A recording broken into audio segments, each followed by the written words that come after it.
जय Maharashtra Marathi live मध्ये आपलं सर्वांचं स्वागत आहे। बघूया यवतमाळ जिल्ह्यातील ताजा घडामोडी। शॉर्ट सर्किटमुळे उसाला आग लागल्याने शेतकऱ्याचे लाखो रुपयाचे नुकसान। उमरखेड तालुक्यातील तरोडा येथील अल्पभूधारक शेतकरी यांच्या 3 एकरातील उभ्या असलेला ऊस शॉर्ट सर्किटमुळे जळाल्याने लाखो रुपयाचे नुकसान।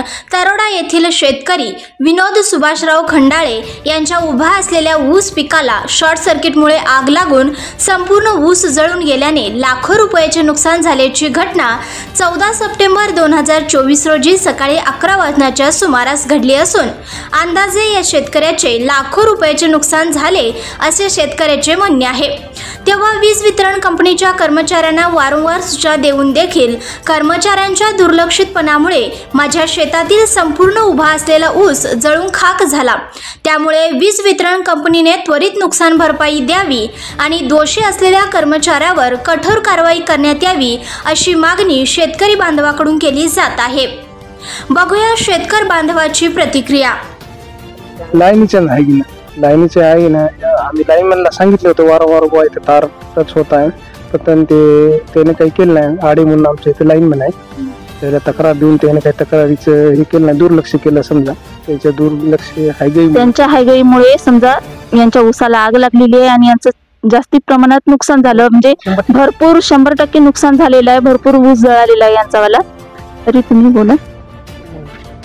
आजच्या परिस्थितीला हे लागण नवीन आहे आणि याला आता सध्या कारखाना गुळाचा व आपला वसंत सहकारीचा कारखाना सुद्धा सुरू नाही मिळाला, तर याला बाहेर काढण्यासाठी बराच खर्च येणार आणि टाकायचं पण कुठे एवढं पण परिस्थिती ही आहे।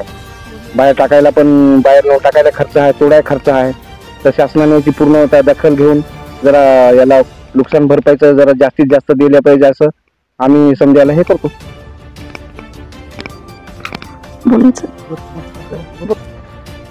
खूप नुकसान झालेलं आहे शेतकऱ्याचं, तर 5-1 लाखाचं नुकसान झालं। एवढा ऊस काढायचा म्हणजे खूप खर्च येणार आहे आता, आणि हे काढायचा कुठं टाकायचा?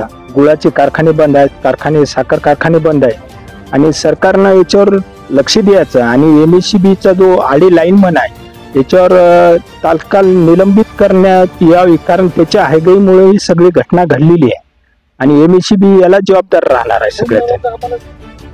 म्हणजे दुर्लक्ष झाल्यामुळे यांचं नुकसान झालेलं आहे, आग लागलेली आहे यांच्या शेतामध्ये आणि भरपूर प्रमाणात सर्व ऊस जळालेला आहे, म्हणजे सर्व टाकूनच द्यावं लागणार आहे, एक थोडा पण काही कामी नाही येणार आहे।